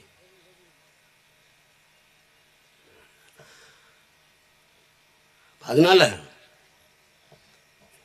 நம்ம நிலத்தை ஒண்ணு நீங்க கவனிக்கணும். ஊழலஞ்சத்தை ஒழிச்சிடலாம், முறையான நிர்வாகத்தை கொண்டு வந்துடலாம். இலவச கல்வி இலவச மருத்துவம் சொல்றாங்க, அது இலவசமா தான் இருக்கு. ஆனால் தரமான கல்வி தரமான மருத்துவத்தை கொடுக்கணும், உலகத்தரத்தில் கொடுக்கணும் கல்வி மருத்துவத்தை. இவர்கள் இங்க 1000 ரூபாய் கொடுக்கிறேன் என்றார்கள் குடிகளுக்கு, ஒரு பெண்களுக்கு குடும்பத்தில். ஆனால் எண்ணற்ற தாய்மார்கள் பிள்ளைகளை கல்லூரியில் பள்ளியில் சேர்க்க பணம் இல்லாமல் கழுத்தில் இருக்க தாலி, தொங்கட்டான், தோடு, கொலுசு, நகையை அடமானம் வைத்து வித்துக் கொண்டிருப்பது வந்து கொண்டிருக்கு செய்திகளில். அதையும் பாருங்க. இந்த நிலை ஏன் என் மக்களுக்கு வந்தது? இப்ப 100 நாள் வேலை திட்டத்தால வேளாண்மை முடிஞ்சிருச்சு. நாம என்ன சொல்றோம், 100 நாள் வேலை திட்டத்தை ஒழிக்காது இருக்கட்டும். சிற்றூர்கள் தோறும் அலுவலகம் போடுங்கள். கிராம பஞ்சாயத்து போர்டு பிரசிடென்ட் தானே வேலையை கொடுக்குறாரு, அவர் தானே கொடுக்குறாரு. அவர் ஒரு அலுவலகம் போடட்டும். நான் 10 ஏக்கர்ல நெல் போட்டிருக்கேன், அறுக்க ஆள் தேவைப்படுது. அப்ப நான் போய் அங்க பதிவு பண்றேன், எனக்கு ஒரு 50 ஆள் தேவைப்படுதுங்க, அனுப்புங்க. 50 ஆள் நான் வண்டி அனுப்பி கூட்டிட்டு போயிடுறேன், காலையில வந்து கூட்டிட்டு போயிடுறேன் நிலத்துக்கு. அப்ப அவர் கருது அறுத்துட்டு வெளியேறும் போது நான் 500 ரூபா கொடுத்துட்றேன். நீங்க அரசு 300 ரூபா கொடுக்குறீங்களா, நேர அலுவலகத்தில் வந்து உங்க 300 ரூபாய் வாங்கிட்டு போயிட்டு 800 ரூபாயோட என் மக்கள் வீட்டுக்கு போகட்டும். ஆனால் என்ன நடக்குது? மனித உடலாற்றல், மனித அறிவாற்றல், உழைப்பில் ஈடுபடுத்தி உற்பத்தியை பெருக்கிற நாடுதான் வாழும் வளரும். இதுதான் உலகத்துல ஒரு அடிப்படை அறிவு இருக்கு. சின்னதா கொஞ்சம் அறிவு இருக்கிறவங்க கூட இது புரியும். சோம்பி இருக்கிறதுக்கு சம்பளம் கொடுத்து எத்தனை நாளைக்கு நீ ஒரு நாட்டை முன்னேற்றிடுவேன்? இப்ப 100 நாள் வேலை திட்டத்தில் வேலை செய்யறதுக்கு சம்பளம் கொடுக்க காசு இல்லை.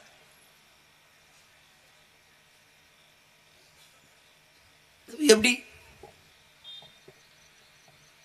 அது அதை கேரளா பின்பற்றுது, நீ ஏன் பின்பற்றலைன்னு கேட்டா அது நம்மளை திட்டுறாங்க. ஆடு மாடு வளர்த்தல், வேளாண்மை செய்தல் அரசு பணியமாக, ஐயோ இவரோட ஆடு மாடு மேய்க்கப்பட்டுருவார் அவர். ஆனால் ஞாயிற்றுக்கிழமை ஆனால் போயிட்டு எலும்புலாத ஒரு கறியா ஒரு 1/2 கிலோ கொடுங்க, நல்ல நல்லி எலும்பா பார்த்து ஒரு 1/4 கிலோ. அது என்ன வானத்திலிருந்து செப்ப நல்லி எலும்புலாம் பொத்து பொத்துன்னு விழுகுதா? ஆடு எங்க ஆத்தால போய் மேய்க்கணும் ராஜா, மேய்க்கணும். பாலின் சந்தை மதிப்பு எவ்வளவுன்னு உனக்கு தெரியுமா? தெரியுமா? இந்தியா அதிகமா அந்நிய செலாவணி பணம் ஈட்டுகிற தொழில் தெரியுமா? ஏற்றுமதி. என்ன ஏற்றுமதி? மாட்டுக்கறி ஏற்றுமதி. பீஃப் எக்ஸ்போர்ட் है, हिंदुस्तान इज नंबर 1 है. ஊரானுக்கு ஊட்டி விடுவேன், உள்ளவே நீ சாப்பிட்டா கொன்னு விடுவேன். என்ன அது ஒரு பைத்தியக்கார கூட்டம், நம்ம பேசுறது புரியாது. ஆனால் உங்க மகன்கிட்ட அதிகாரம் வந்துச்சுன்னா நீ என்ன ரொம்ப வருத்தப்படுவ. எப்படி வருத்தப்படுவேன்? நான் 10 வருஷத்துக்கு முன்னாடி அந்த பைய கையில் கொடுத்துருக்கலாம், என்னைக்கோ நாடு உருப்பட்டு இருந்திருக்கும். ரொம்ப தாமதம் ஆயிடுச்சுன்னு வருத்தப்படுவீங்க. நாங்கள் வானத்திலிருந்து வந்தவர்கள் இல்லையே, தேவ தூதர்கள் இல்லை, உங்கள் வயிற்றிலிருந்து வந்த பிள்ளைகள்.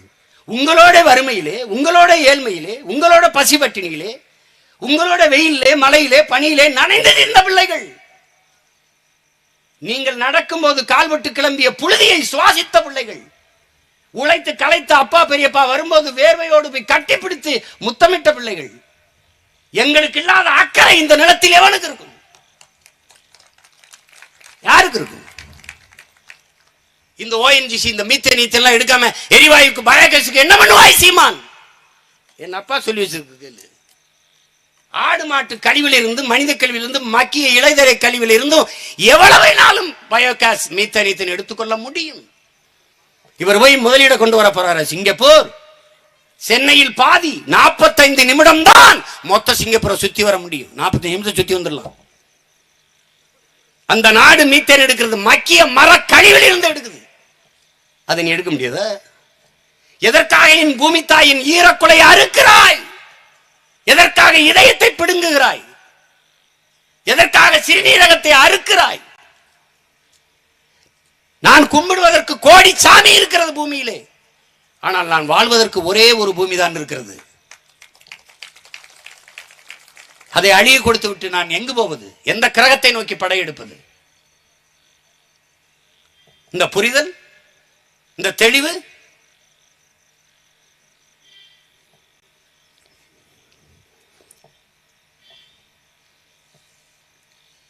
அதெல்லாம் எல்லாமே ஏமாற்றுதான், காலங்காலமாக ஏமாற்று.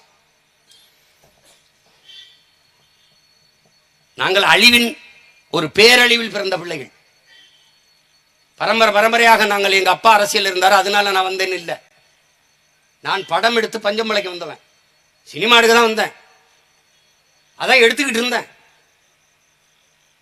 ஆனால் என்னையே என் தலைவன் அழைத்து கொண்டு போய் எனக்கு இந்த வழி, இது இந்த பொறுப்பை உணர்த்தி இந்த கடமையை எனக்கு கையளித்தார். அது ஒரு வரலாறு கையளித்த கடமையாக தான் நான் நினைக்கிறேன். காலம் எனக்கு இட்ட கட்டளையாக தான் நினைக்கிறேன். அதான் நாங்கள் செய்கிறோம்.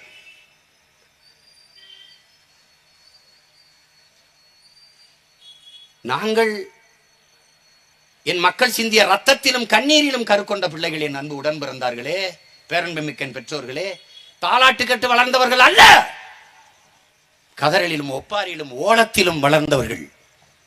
லட்சக்கணக்கான பிணங்களுக்கு இடையே பிரசவிக்கப்பட்ட பிள்ளைகள். எங்களோடு இணைகிற, நாம் தமிழர்களை இணைகிற என் அன்பு உடன் பிறந்தார்களுக்கு சொல்லுவேன், என் தலைவன் நமக்கு கற்பித்ததை நான் உங்களுக்கு ஒரு தடவை சொல்ல விரும்புகிறேன். நான் வீழ்ந்தாலும் சரி, என் இனம் எழுந்தால் போதும்.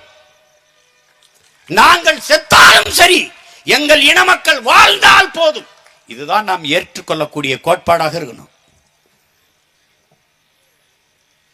இவர்கள் மாதிரி வீழ்வது நாமாக இருந்தாலும் வாழ்வது தமிழாக இருக்கட்டும் என்ற முழக்கத்தை முன்வைத்து அதிகாரத்துக்கு வந்தபோது, வீழ்வது தமிழாக இருந்தாலும் வாழ்வது நாமாக இருக்கட்டும் என்று மாற்றிய இந்த திராவிட மாடல், திருட்டு மாடல் ஆட்சி போல் அல்ல.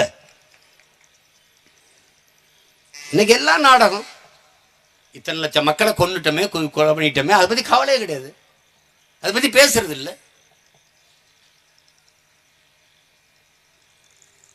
இந்த இனத்திற்காக செத்த வீரர்களுக்கு ஒரு பூ போடுறதில்லை, ஒரு மெழுகுவர்த்தி கொளுத்துறதில்லை. ஆனால் இது நமக்கான கட்சி, நம் இனத்திற்கான கட்சி, அதை பாதுகாக்கிற கட்சி என்று நாம் நம்பிக்கொண்டு திரிகிறோம். ஈழத்திலே, அந்த தாயகத்திலே, அந்த மண்ணிலே நம் தாய் நிலம் என்பதை தெரியல. நம் இன சொந்தங்கள் அங்கு வாழ்ந்து கொண்டிருந்தார்கள், தெரியல. அது பிழைக்க போன இடத்தில் தமிழர்கள் நாடு கேட்கிறார்கள் என்று வரலாற்று பிழையான புரிதல். அது தமிழனின் தாய் நிலம் என்ற வரலாற்று தெளிவு இல்லை, அறிவு இல்லை. அதை மறக்கடித்து கடந்து போக செய்யணும். ஒரு தலைமுறைக்கு அந்த காயமே இருக்கக்கூடாது என்று இவர்கள் கருதுகிறார்கள். அதனால அதை பேசுறது இல்லை. திருப்பி போய் 13வது சட்ட திருத்தத்தை பேசுறாங்க. 87 நடந்த ஒப்பந்தம், ராஜீவ் ஜெயவர்தனை ஒப்பந்தத்தில் தான் நம் இனம் இவ்வளவு பெரிய வீழ்ச்சியை சந்தித்தது. தலைவர் அன்றைக்கு ராஜீவ் ஜெயவர்தனை ஒப்பந்தத்தை மறுக்கிறார் என்றால், நிராகரிக்கிறார் என்றால், அவரை விட இந்த மண்ணை, இந்த இனத்தை, இந்த மக்களை நேசித்த ஒரு மகன் உலக வரலாற்றில் உண்டா? அது வேண்டாம், என் இனத்திற்கு நன்மை வைக்கும் என்றால் அவர்தான் முதலில் ஏற்றுக்கொண்டு கையெழுத்திட்டிருப்பார். அவர் நிராகரிக்கிறார் என்றால் அது எவ்வளவு பின்விளைவு, ஆபத்தை தரும் என்பதை நீங்க உணர்ந்து பார்க்கணும். அதனாலதான் வேணான்ட்டார். ஆனா இன்னைக்கு மறுபடியும் 13வது சட்ட திருத்தம் என்று பேசிக் கொண்டிருக்கிறார். ஈழத்தில் அந்த நிலத்தில் நடந்தது ஒரு இனப்படுகொலை என்று சொல்வதற்கு இவர்களுக்கு துணிவில்லை, சொல்ல மறுக்கிறார்கள். அது திட்டமிட்டு நிகழ்த்தப்பட்ட ஒரு இனப்படுகொலை. போர்க்குற்ற அளவிலே நிற்கிறார்கள். நாம் அந்த போரே குற்றம் என்று சொல்கிறோம். ஒரு நாடு, அந்த நாட்டுக்குள் வாழக்கூடிய இன்னொரு இன மக்களை ராணுவ தாக்குதல் நடத்தி அழிக்க கூடாது. இது போர் மரபு. அதை மீறி நம் மக்களை கொன்றது இலங்கை அரசு. ஒரு நாட்டுக்கும் இன்னொரு நாட்டுக்கும் சண்டை நடக்கும் போது பயன்படுத்தக்கூடாது என்று தடை விதித்த அத்தனை போர்க்கருவிகளையும் பயன்படுத்தி கொண்டது. அதை உலகம் கண்மூடி வேடிக்கை பார்த்துக் கொண்டு நின்றது. இன்றைக்கு என்ன நிலை? பேசுவதற்கு ஒருத்தன் இல்லை நம்மளை விட்டார்.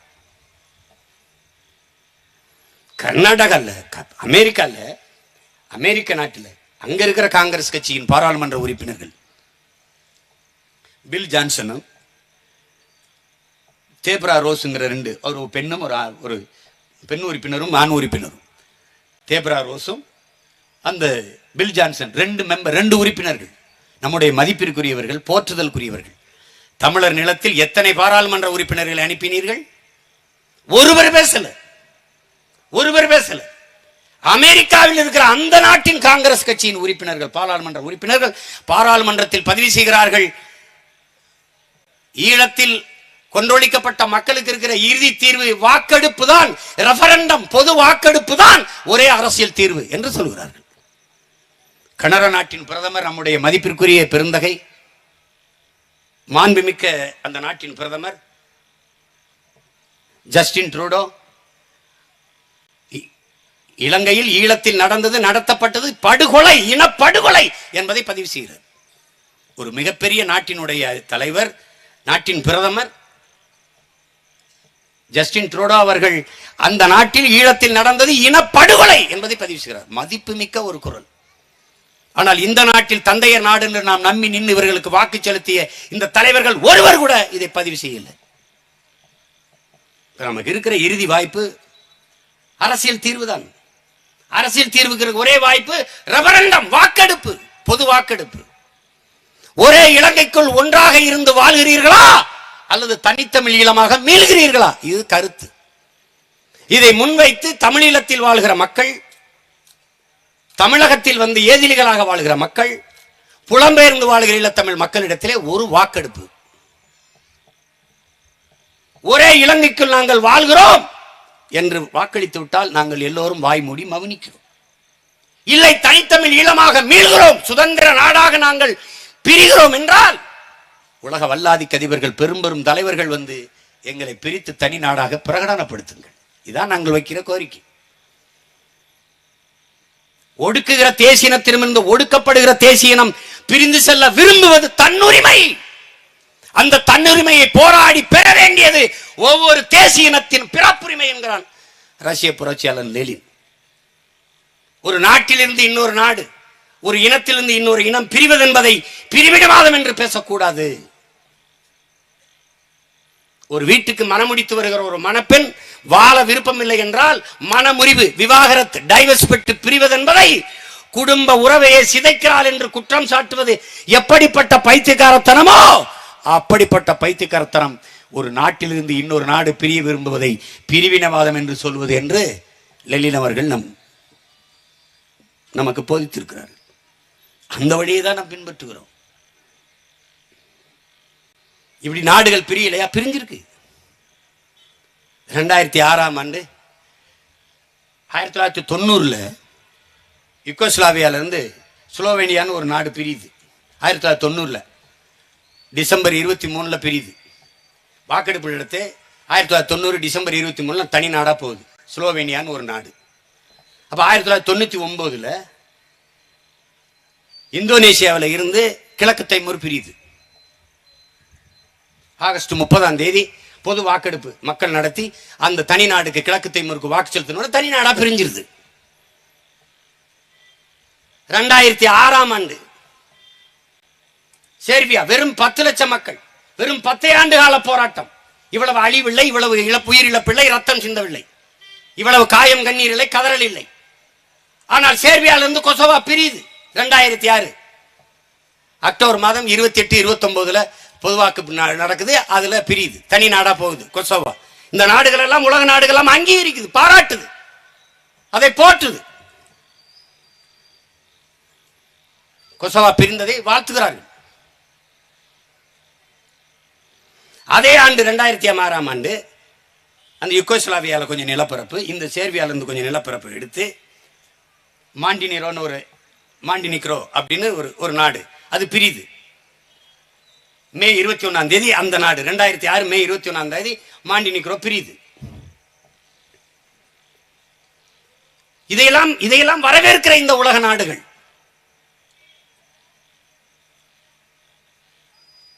2011ஆம் ஆண்டு ஜூலை 9ஆம் தேதி பாருங்க, இது தீவும் இல்ல தீபகற்பமும் இல்ல ஒரு நாடு, தெற்கு சூடான். நிலவியல் நாடு, வெறும் சுத்தி 4 பக்கம் நிலம்தான். இப்ப நம்ம தீபகற்பம், ஒரு 3 பக்கம் கடல், ஒரு பக்கம் நிலம். இப்ப இலங்கை தீவு, அது 4 பக்கம் கடல். அப்படி இல்லை இந்த தெற்கு சூடான், 4 பக்கம் நிலவியல்.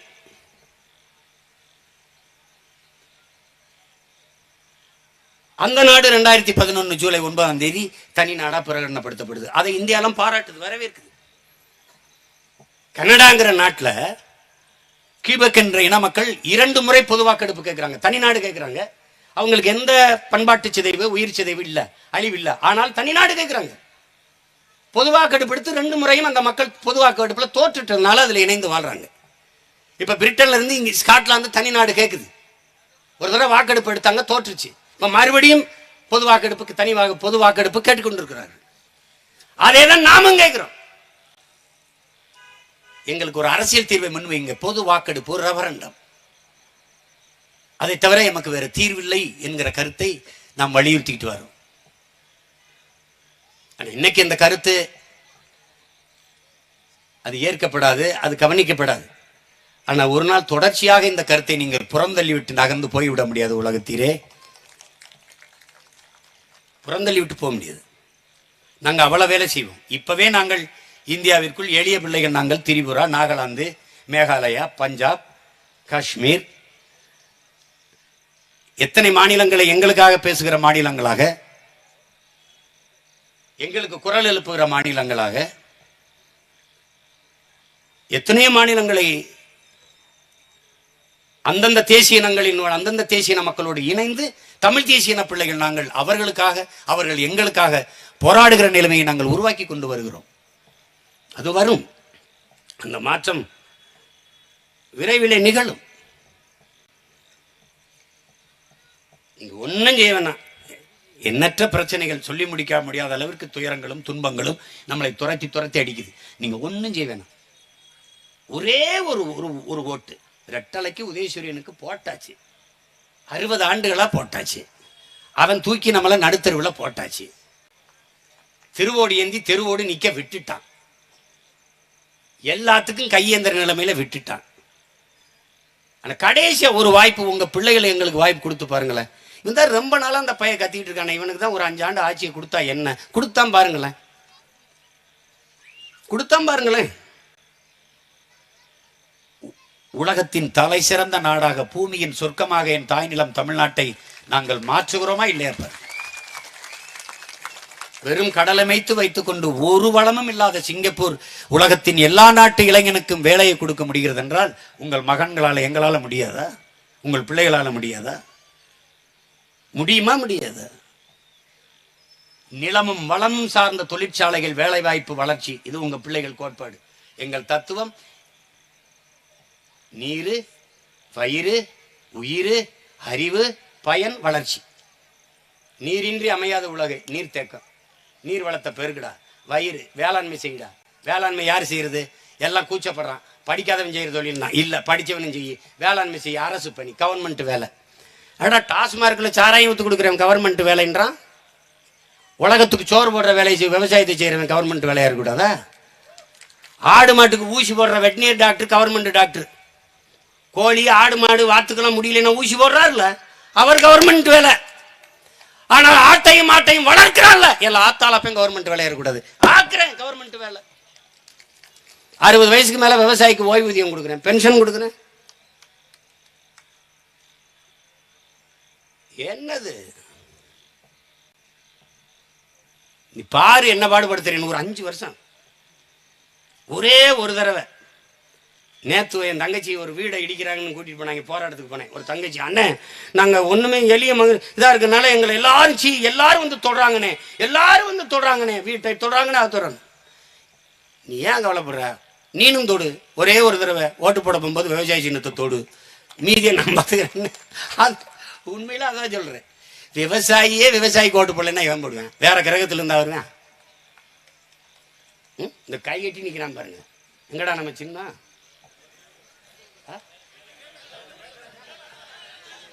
அங்க பாருங்க. அவன் கொடுக்கும்போது கரும்பை 2 வச்சுட்டான்.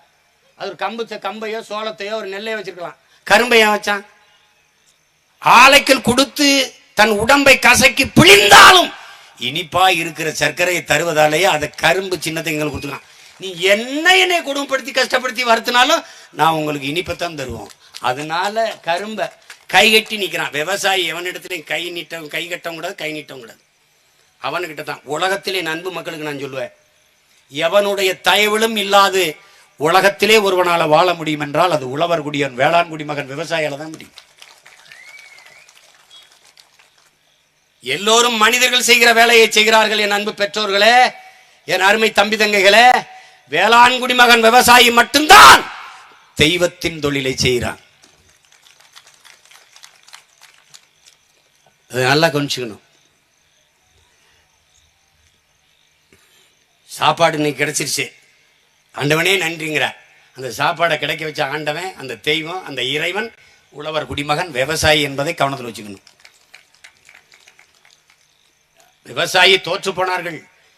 உங்களுக்கு ஒன்று சொல்லணும், நான் விரும்புகிறேன், ஏற்கனவே சொல்லியிருக்கேன், நான் சொல்லிட்டு முடிக்க நினைக்கிறேன். நான் முதலாக புலி சின்னத்தை கேட்டேன், தரமாட்டாங்கன்னு தெரியும், ரிஜெக்டட். நான் மகிழ்ச்சி அடைஞ்சேன். மயிலை கேட்டேன், மயில் சின்னத்தை வாங்கும்டா அப்படின்னு. அது மயில் வந்து உயிருள்ளதையும் தர முடியாது, அது தேசிய பறவைன்ட்டாங்க, நேஷனல் பேர்டு, அதை தர முடியாது. அப்போ ஏன் தேசிய மலர தாமரையை பிஜேபிக்கு கொடுத்தீங்கன்னு கேட்டேன். அந்த அதிகாரிகள் குசுன்னு பேசிக்கிட்டாங்க. ரெவல்யூஷனிஸ்ட்டு, அதாவது புரட்சிக்காரலாம் ரொம்ப கடி கேட்குறாங்க. எதுக்கு தாமரை கொடுத்து? அது அப்போ நடந்துருச்சு. சரி காலமாட்டை கொடுங்கன்னு. அப்போ ஜல்லிக்கட்டுலாம் பரபரப்பாக நம்ம பேசிட்டு இருக்கும்போது காலமாட்டை கொடுங்க, உயிருள்ள இதையும் தர முடியாதுண்ணா. அப்போ ஏன் யானையை வந்து அம்மா மாயாவதிக்கு கொடுத்தீங்கன்னு கேட்டேன். அது அப்போ நடந்துருச்சு. உனக்கு பிரச்சனை நான் பின்னாடி பிறந்ததானா, இப்போ நீ என்ன சொல்கிற அப்படின்னு தரல. நாங்களாம் ஒரு சின்னத்தை முடிவு பண்ணி தரோம் போங்கன்ட்டாங்க. நான் வீட்டுக்கு வந்தோன்னே விவசாயி கொடுத்துட்டாங்க. ஏடா அதெல்லாம் உயிருள்ள இதையும் தர முடியாதுன்னாங்க. விவசாயி ஏன்டா கொடுத்தாங்கன்னா, எந்த விவசாயம் உயிரோட இல்லைன்னு முடிவு பண்ணிட்டான். அதையே எனக்கு கொடுத்தாங்க, நாம் தமிழர் கட்சிக்கு சீமானுக்குன்னா, உயிரை கொடுத்தாது விவசாயியை காப்பாற்றிடுவான்னு தான் அந்த சின்னத்தை எனக்கு கொடுத்துருக்காங்க. அதனால இந்த கரம்பயம் கிராமத்தில் என் கட்சியில் இணையறவங்க மட்டும் என் கட்சிக்காரங்க நான் நினைக்கல, அவங்களுக்கு மட்டும் என் வணக்கமும் வாழ்த்துக்களும் இல்லை. இந்த மண்ணில் இருக்கிற ஒவ்வொரு மக்களையும் நான் வணங்குறேன், நேசிக்கிறேன். எல்லோருக்குமே நன்றி சொல்ல கடன்பட்டுருக்கேன். இந்த நிலத்தில் முளைக்கிற புல் பூண்டு செடி கொடி எல்லாருக்குமான அரசியலை தான் உங்கள் மகன் பேசி கொண்டிருக்கிறேன். அதனால் என் அன்பு உறவுகள், என் அருமை பெற்றோர்கள், உங்கள் பிள்ளைகள் எங்களை கைவிட்டு விடாதீர்கள். உங்களை நம்பித்தான் நாங்கள் இந்த பெரும் பணியை செய்கிறோம். எந்த திமிரில் சீமான் தனிச்சு நிற்கிறான்னா, என்னை பெற்றவர்கள், என் உடன் பிறந்தவர்கள் எங்களை கைவிட்டு விட மாட்டார்கள் என்ற அசைக்க முடியாத நம்பிக்கையில் தான். யாராருக்கோ போட்ட ஓட்டை, அது ஒரு ஓட்டை உங்கள் பிள்ளைகள் ஒருத்தருக்கு ஒரு தடவை போடுங்க, ஒரு தடவை போடுங்க. ஜெயிச்சிருவியா சீமான் அப்படி கேட்கக்கூடாது. நீங்கள் போட்டால் நாங்கள் ஜெயிச்சிருவோம் என்ற சொல்லும்போது வரட்டும் வரட்டும் பார்க்கலாம். நீங்கள் போட்டால் தான் நான் வரவே முடியும். ஒரு அம்மாலாம் சொல்கிறாங்க, சின்ன சின்ன பசங்களாங்க இவங்களுக்கு போட்டு ஓட்டை வீணாக்க கூடாதுப்பா. 60 வருஷமாக அவங்களுக்கு போட்டு நாட்டை வீணாக்கிவிட்டு எனக்கு போட்டால் ஓட்டு வீணாயிருமா. இதனால பேரன்புமிக்க எனது பெற்றோர்கள், என் உயிர்க்கினிய என் உடன் பிறந்தார்கள், உங்கள் பிள்ளைகள் எங்களுக்கு வருகிற தேர்தலில் வாக்கு செலுத்தி வலிமை மிக்க அரசியலாக மாற்றுங்கள். இது உங்களுக்கான அரசியல், வருங்கால நம் தலைமுறை பிள்ளைகளுக்கான அரசியல். நாங்கள் கேட்பது வாக்கை இல்லை, வருங்கால தலைமுறை பிள்ளைகளின் வாழ்க்கையை, இந்த மண்ணுக்கான இந்த மக்களுக்கான அரசியல். அதை கவனத்தில் எடுத்துக்கொண்டு எங்களை வலிமைப்படுத்துங்கள். கட்சியிலே இணைவதற்கு முன்பு இங்கே இருந்ததுங்க என் அன்பு சொந்தங்கள், இந்த உறுதியை நாம் தமிழர் பிள்ளைகள் ஒவ்வொருவரும், என் உறவுகள் ஒவ்வொருவரும் உளமாற இந்த உறுதியை ஏற்றுக்கொள்ள வேண்டும் என்று நான் அன்போடு வேண்டுகிறேன். எழுந்து நின்று இதயத்தில் கை வைத்து இந்த உறுதிமொழியை ஏற்று இதன்படி நடப்போம் என்கிற உறுதியை நாம் ஏற்போம். உறுதியேற்பு. எமக்கு உயிர் தந்த தாயின் மீதும் உயிரான எம் தமிழின் மீதும் எங்கள் உயிருக்கு மேலாக நேசிக்கும் தலைவர் மேதகு பிரபாகரன் மீதும் மொழி காக்கவும் இனம் காக்கவும் இன்னுயிர் இந்த வீர மறவர்களின் மீதும் ஆணையிட்டு உறுதியேற்கிறோம். நாம் தமிழர் கட்சி மற்றுமொரு அரசியல் கட்சி அல்ல. இது மாற்றத்திற்கான எளிய மக்களின் புரட்சி. நாங்கள் ஆட்சி மாற்றத்திற்கோ ஆள் மாற்றத்திற்கோ வந்தவர்கள் அல்ல. அடிப்படை மாற்றம், அமைப்பு மாற்றம், அரசியல் மாற்றத்திற்கு வந்த புரட்சியவாதிகள். நாம் தமிழர் என்பது தமிழ் தேசியனத்தின் அரசியல் பெருங்குடும்பம். இங்கு நீ பெரியவன் நான் பெரியவன் என்ற எண்ணத்திற்கே இடமில்லை. தான்மையை தள்ளி வைப்போம், தமிழே முதன்மை என்று சொல்லி வைப்போம். எவர் ஒருவர் தன்னை முன்னிறுத்திக் கொள்ளாது தான் பிறந்த மண்ணையும் இனத்தையும் முன்னிறுத்தி களத்திலே உழைக்கின்றாரோ அவரே இந்த புரட்சிகர அரசியல் படையில் தளபதியாகிற தகுதியை பெறுவார். சகோதரத்துவம், சமத்துவம், பேரன்பு, பெரும் மதிப்பு, முழுமையான ஈடுபாடு, கடுமையான உழைப்பு, இதை எங்கள் இதய சுவற்றில் எழுதி வைத்து நாள்தோறும் வாசிப்போம். இதையே உயர்ந்த கொள்கையாக நேசிப்போம். உடலினை உறுதி செய்வோம், அறிவை விரிவாக்குவோம், கொள்கை வகுத்து நிற்போம், கூடி செயல் செய்ய பழகுவோம். கட்சியின் வளர்ச்சி ஒன்றே எம் லட்சியத்தை அடைய இறுதி வாய்ப்பு